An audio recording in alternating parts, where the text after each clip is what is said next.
who are we? Where do we come from? What should we do? And where are we going? Why are we here? Well, that is the ultimate question, isn't it? What is reality? What I thought was unreal now, for me, seems in some ways to be more real than what I think to be real, which seems now more to be unreal. You can't explain it. And anybody who gets too lost and anybody who spends too much time trying to explain it is likely to get lost forever down the rabbit hole of mysteriousness.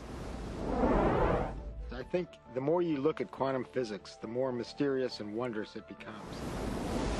Quantum physics, in very succinctly speaking, is a physics of possibilities. These are questions. These are addressing questions of how the world feels to us, of whether there's a difference between the way the world feels to us and the way it really is. Have you ever thought about what thoughts are made of? I think some of the things we're seeing with the children today is a sign that the culture is in the wrong paradigm and not appreciating the power of thought.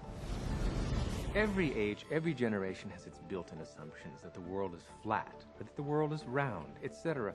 There are hundreds of hidden assumptions, things we take for granted that may or may not be true. Of course, in the vast majority of cases, historically, these things aren't true.